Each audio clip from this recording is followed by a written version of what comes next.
ngày đi chỉ thay mà đo tiết cứ dương chụp kia trong cam bị tập bèn mông của sân trong vẽ đầm rong tư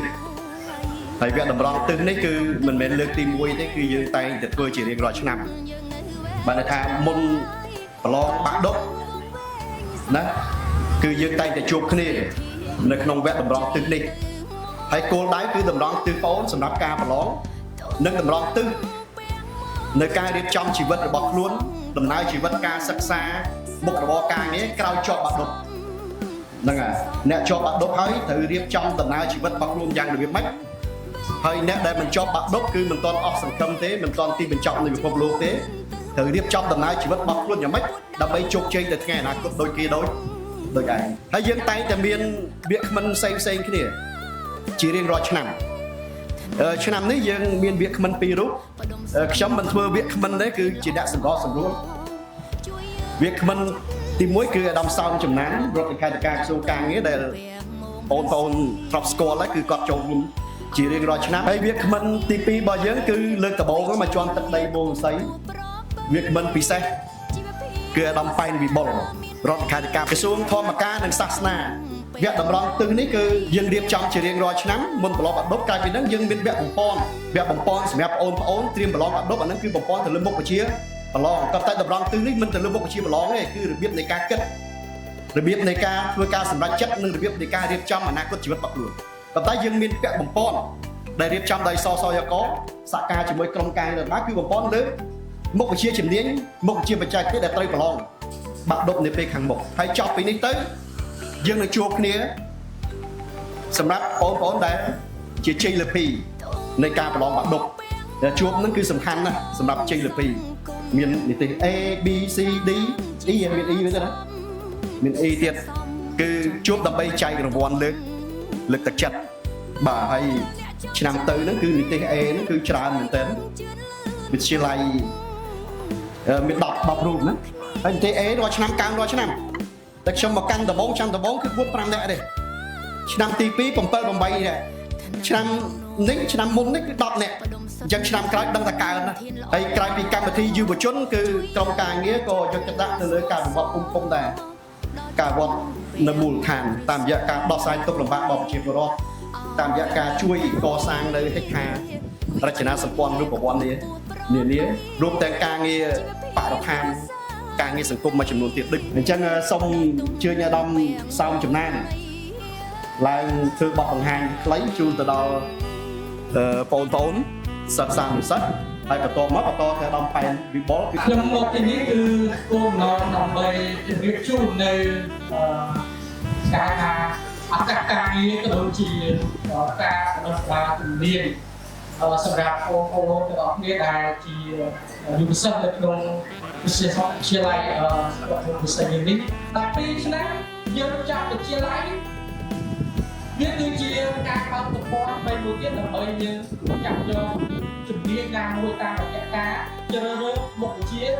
រៀនបន្តនៅថ្នាក់មហាវិទ្យាល័យ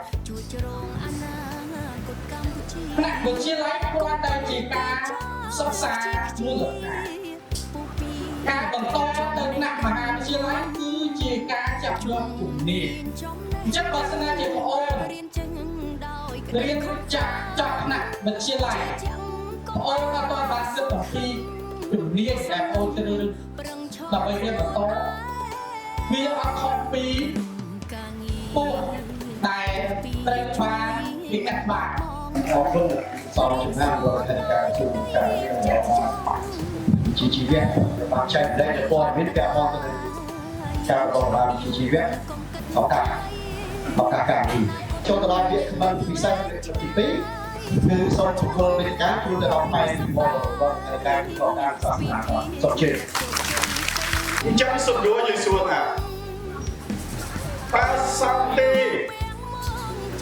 ដែលខ្លួនយើងឆ្លៀតពាក់ជាសាសាឡាមានក្រុមកាយរដ្ឋក្រុមកាកបាទក្រហមក្រុមយុវជនសសយកក៏ប៉ុន្តែបែរជាយើងមានក្រុមមួយទៀតគឺក្រុមក្មេងទៅខ្លួនជាសាសាឡាប៉ុន្តែបែរជាមាននៅឈ្មោះមួយទៀតបែរជាមានឈ្មោះទៅហៅថាជាក្មេងទៅមានកូនខ្លះរហូតទៅដល់ស្រ័យរហូតទៅដល់សម្លុតលោកអ្នកដ៏មានគុណសំបីតែគ្មានទូរស័ព្ទល្អប្រើក៏ទៅស្រ័យក៏ទៅសម្លុតក៏ទៅដាក់លោកអ្នកដ៏មានគុណដែរខ្ញុំសូមឲ្យបងប្អូនទាំងអស់កុំបលាយកុំលេងឲ្យបាត់ណែបាននឹកឃើញទៅដល់លោកអ្នកដ៏មានគុណបាននឹកឃើញទៅដល់ការដាក់អស់និងការពាក់ទីអបខ្លាំងក្លារបស់លោកអ្នកដ៏មានគុណចំពោះយើងសូមជើញស្ដាប់តាមអត្ថបទស្មូតដូចតទៅម៉ែស្រឡាញ់កូន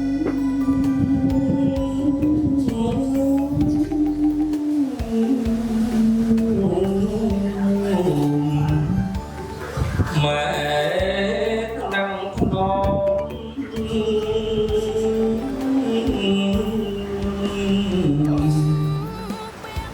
បំពេមិនបងលោកប្រណាត់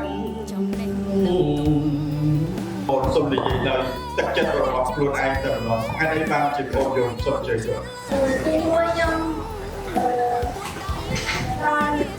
ជាបានគាត់អរខ្ញុំសូមតាមទៅពុកម្ដាយបងថាខ្ញុំស្នាញ់ពួកគាត់ខ្ញុំស្នាញ់ពួកគាត់ហើយក៏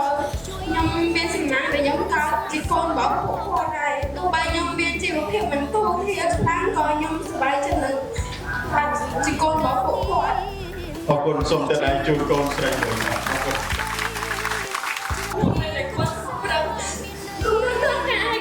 ស្រ័យឲ្យគាត់ចិត្តកដល់11នាក់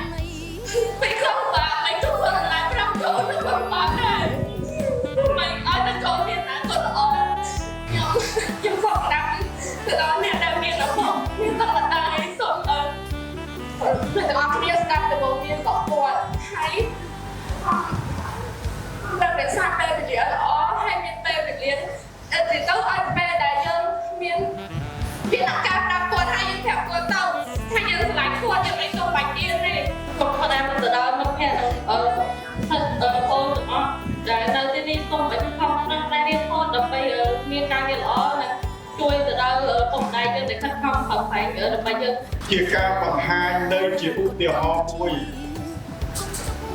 ថាតើយើងគួរបណ្ដាបណ្ដោយឲ្យវត្តមានរបស់ម្ដាយឪពុករបស់យើងរហូតទៅដល់គាត់មិនបានឃើញស្នាមញញឹមយើងមិនបានឃើញស្នាមញញឹមគាត់ឬក៏យ៉ាងម៉េចមួយទៀតតាមផ្ដាំជាចុងក្រោយដែរថាឪពុកម្ដាយស្លូតត្រង់ចិត្តមិនចង់ឲ្យកូនខ្លាំង ជេរវាយស្ដីបដៅឲ្យកូនចៅបានចេះដឹងឪពុកមានចំណេះឃើញកូនចេះម្ដាយខឹងឃើញកូនខំប្រឹកប្រែងឪពុកម្ដាយដឹងតែត្រេកអរអានទឿនក្រើនរំលឹកយប់ល្ងាចព្រឹកខ្លាចកូនក្រចង់តាឲ្យកូនល្អលោកបំងឲ្យកូនខំកូនខូចបំពេញទុកម្ដាយឪពុកព្រួយបារម្ភកូនស្លូតចេះគួរសមឪពុកម្ដាយកងកើគេឈ្មោះ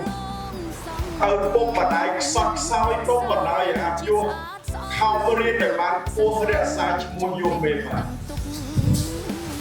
ចឹងចុងក្រោយក៏រត់ទៅចាំថាខំរៀនតែបានពោះរក្សាឈ្មោះយមមេបានយមមេ